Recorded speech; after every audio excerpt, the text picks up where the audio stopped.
Ahora, volvamos a la noticia del día, que es lo que está sucediendo en Francia. Hace unos minutos se dio un evento político entre el actual presidente Hollande de Francia y el que es el nuevo presidente, el presidente electo Macron. Y para hablar un poco sobre el tema, a un consultor venezolano, es un consultor de política iberoamericana, por supuesto que también en temas europeos, Guillermo Boscán. Guillermo, muchas gracias por estar con nosotros. Buenas tardes allá en España. Buenos días aquí en Panamá. Mira, se ha hablado mucho del señor Macron, pero me llama mucho la atención la forma como llega. 7 meses nada más. ¿Esto es un fenómeno muy francés o hay alguna posibilidad, tú que conoces bien la política iberoamericana, de que se replique en países como los centroamericanos, como el nuestro, por ejemplo, donde todo está abierto, por ejemplo, Costa Rica, donde las próximas elecciones todo está abierto y podrían entrar nuevos, digamos que nuevos actores y desplazar a los partidos políticos hegemónicos? Fíjate, un saludo primero, Guillermo. Es el fenómeno de los outliers o de los outsiders, que se llaman en ciencia política, es un fenómeno que se ha venido repitiendo en los últimos años. Fíjate aquí, por ejemplo, en España, cómo ha surgido con los nuevos liderazgos de Podemos y de Ciudadanos, que son dos partidos de distintas tendencias ideológicas, pero que han surgido de líderes políticos que no tenían una historia muy larga. También la incursión en el caso de América Latina, recuerda, por ejemplo, la incursión de Chávez, la incursión de Lugo allí en Paraguay, gente que viene de distintos ámbitos que no son de la política tradicional, han entrado a la política. Este es un clivaje muy interesante, una división social muy interesante que se ha venido explotando a nivel electoral, que es lo nuevo versus lo viejo. Recuerda que más o menos en la década del 80 y del 90 en América Latina, sobre todo en lo que fue la región andina, se vivió una crisis de la representación de los partidos políticos tradicionales.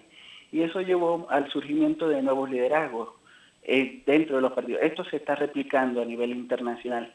Muchos hablan, por ejemplo, en el caso de Donald Trump, que a pesar de que tú, si te pones a revisar el archivo de Donald Trump, en el pasado ya asmaba siempre sus ideas políticas, es también un personaje que viene de fuera del ámbito de los partidos tradicionales, que él entra a través del Partido Republicano, pero que no es en sí considerado como un líder del mismo partido, ¿no? Mercosur, Centroamérica, incluso la parte norte del continente, tienen que negociar con la Unión Europea en bloque. Es más, Angela Merkel tuvo que explicarle 11 veces a Donald Trump cómo funcionaba hasta que él logró comprender que no podía haber un convenio entre Alemania y Estados Unidos. Me pregunto si ahora que Angela Merkel parece que se encamina a renovar la Cancillería alemana, con este nuevo protagonista de la política francesa, van a lograr el reimpulso que la Unión Europea necesita, y si estos son buenas noticias para el continente americano. Mira, en el caso del liderazgo europeo, Macron es como el candidato más perfecto, no más deseado dentro de lo que eran las alternativas en todo el escenario. Fíjate que ya Angela Merkel ha felicitado a Macron, también lo ha hecho Juncker, que es el presidente de la Comisión Europea, Tusk, que es el presidente del Consejo Europeo, ya lo ha felicitado también Tajani, que es el presidente de la Eurocámara.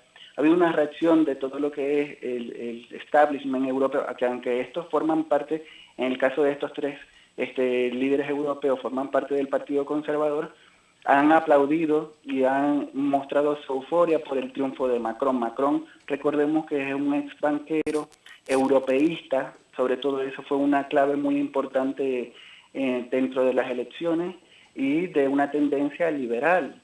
Entonces Macron viene también de un pasado de la banca y reformas, pro globalización, entonces tiene muchas de las características necesarias para gustarle a lo que es el proyecto de integración europea, que además estaba muy debilitado producto del Brexit, ¿no? Pero Macron representa la primera oportunidad de Europa para poder incluir a todas aquellas personas que dentro del proyecto europeo, de lo que ha transcurrido en la historia del proyecto europeo reciente, han quedado excluidas del proceso de integración, que es el principal reservorio de lo que han sido los votos de Le Pen, ¿no? Pero fíjate cómo ha ido creciendo. También se dice que esta es la oportunidad para que dentro de 5 años Le Pen o el Frente Nacional, que ya no sabemos cómo se va a llamar porque Le Pen acaba de anunciar una renovación del partido, pero para que no lleguen a la presidencia de Francia. Liberación, Le Monde, bueno, casi la totalidad del arco mediático de Francia, digamos que de alguna manera ha impulsado a Macron luego del fracaso del candidato conservador imbuido en los problemas de corrupción o posible corrupción.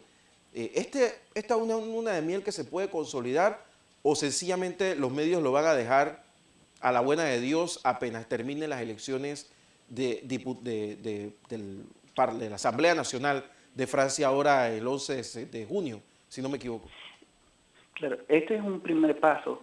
Hay que ver qué posibilidades tiene, como decías, comenzando la entrevista, Macron comienza con un partido nuevo sin tener muchas fortalezas a niveles regionales. Y hay que ver cómo se va a traducir eso en las elecciones legislativas prácticamente dentro de un mes, ¿no?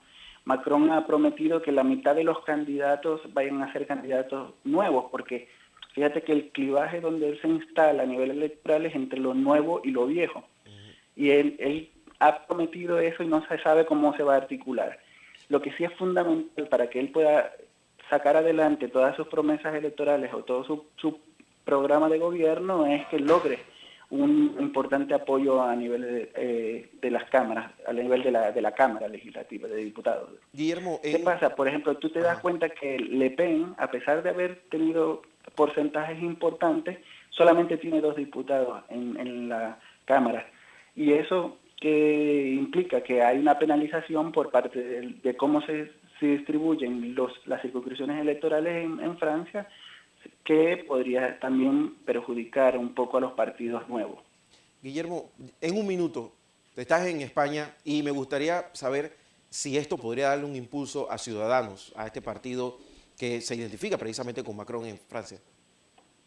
Sí, este ha sido de hecho, pues es visto como dentro de la misma línea de Ciudadanos el centrismo, y yo creo que sí podría representar un impulso, así como también se ha visto como un paralelismo, o se ha intentado a través de los medios establecer un paralelismo entre la radicalización o el populismo de Le Pen con el populismo de Podemos, cosa que es un poco difícil de ver, dado que Mélenchon era el representante de Podemos o el equivalente a Podemos en Francia.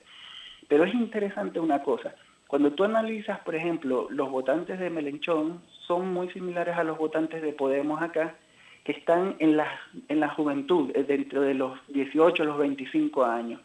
Mientras que los votantes de Ciudadanos y los votantes también en este caso de Macron están en ese grupo etario, pero más de 25 a 35. Entonces allí hay que ver cómo se va a traducir eso posteriormente a nivel electoral. Guillermo Buscán, muchísimas gracias de Ciudad de Panamá. Sí es un impulso. Guillermo Buscán, muchas gracias de Ciudad de Panamá y bueno, gracias por esta entrevista y vamos a estar en contacto. Muchas gracias a ti y ya sabes que estamos a la orden por aquí cuando sea necesario. Gracias, Guillermo Buscán desde Salamanca, haciendo un análisis de la situación.